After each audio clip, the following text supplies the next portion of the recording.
सुभाष चंद्र बोस की 125वीं जयंती पर पश्चिम बंगाल की मुख्यमंत्री ममता बनर्जी ने उन्हें भावभीनी श्रद्धांजलि अर्पित की।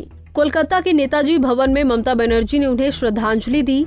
वहीं ममता बनर्जी की अगुवाई में नेताजी सुभाष चंद्र बोस की 125वीं जयंती के अवसर पर श्याम बाजार से रेड रोड तक मार्च का नेतृत्व किया। मुख्यमंत्री ने इस मौके पर भी राजनीतिक संदेश और संघर्ष की लकीर पकड़ी रखी। उन्होंने कहा कि पश्चिम बंगाल में देश नायक दिवस मनाया जा रहा है क्योंकि रविंद्रनाथ टैगोर ने नेताजी को देश नायक कहा था। ममता बनर्जी ने कहा कि नेताजी ने योजना आयोग बनाने के बारे में कहा था और अब की सरकार योजना आयोग को खत्म कर चुकी है। ममता बनर्जी ने कहा कि उन्हें दुख इस बात का है कि आज तक नेताजी की मृत्यु की तिथि का पता नहीं चल पाया। দুই হচ্ছে আমরা এখনো মনে করি নেতাজি সুভাষচন্দ্র বোসের মতো দেশপ্রেমিক কেউ ছিল কিনা বলা যাবে না। হয়তো অনেকেই দেশকে খুব ভালোবাসেন, কিন্তু তার মধ্যে এক একটা নাম স্মরণীয় রয়ে যায়, যা চিরদিন স্মরণে থাকবে।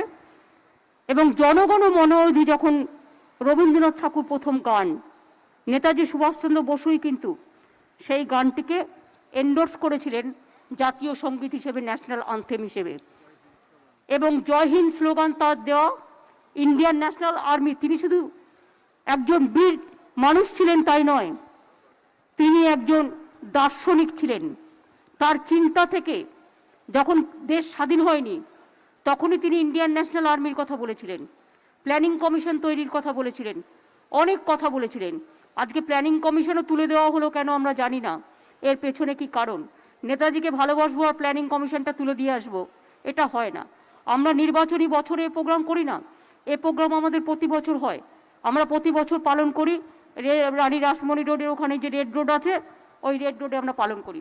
এবারেও যেহেতু 125 বছর, তাই বিশেষ করে অনেক ব্যাপকতাভাবে এটাকে পালন করা হচ্ছে। এবং আপনাদের সকলকে বলবো যে যেখানে পারেন, যেই 12টা 15 সাইরেন বাজবে, যার যার হাতে শঙ্খ আছে, যার যার হাতে শঙ্খধ্বনি উলুধ্বনি দিয়ে নেতাজি সুভাষচন্দ্র বোসের জন্মদিনটাকে স্বাগত জানাবেন। মনে রাখবেন মনে রাখবেন যে নেতাজি সুভাষচন্দ্র বোসের জন্মদিনটা আমরা জানলেও আমরা কিন্তু মৃত্যু দিনটা জানি না। এটা আমাদের চিরকাল একটা দুঃখ থাকবেই। নেতাজি সুভাষচন্দ্র বোসের জীবনে যে পাওয়া উচিত ছিল তিনি কিন্তু সেখান থেকে অনেকটাই পাননি বা বঞ্চিত, এটা মাথায় রাখবেন।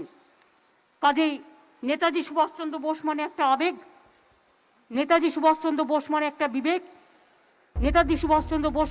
इस मौके पर पश्चिम बंगाल की मुख्यमंत्री ममता बनर्जी ने कहा कि उनका मानना है कि भारत में 4 राजधानियां होनी चाहिए। ममता ने कहा कि अंग्रेजों ने पूरे देश पर कोलकाता से शासन किया था। ममता ने कहा कि देश में केवल एक ही राजधानी क्यों नहीं होनी चाहिए। दरअसल प्रधानमंत्री नरेंद्र मोदी ने नेताजी की 125वीं जयंती को पराक्रम दिवस के तौर पर मनाने का ऐलान किया था। अब इसे 23 जनवरी को पराक्रम दिवस के तौर पर मनाया जाएगा, लेकिन ममता बनर्जी ने पराक्रम दिवस न मनाकर देश नायक दिवस के तौर पर इसे मनाया। देश के महापुरुषों की जयंती मनाने के दिन उनके विचारों पर बात करनी चाहिए। देश के तमाम नेताओं को ये समझना चाहिए कि महापुरुष राजनीति से ऊपर हैं। पंजाब केसरी टीवी के लिए कोलकाता से उदय प्रताप सिंह की रिपोर्ट।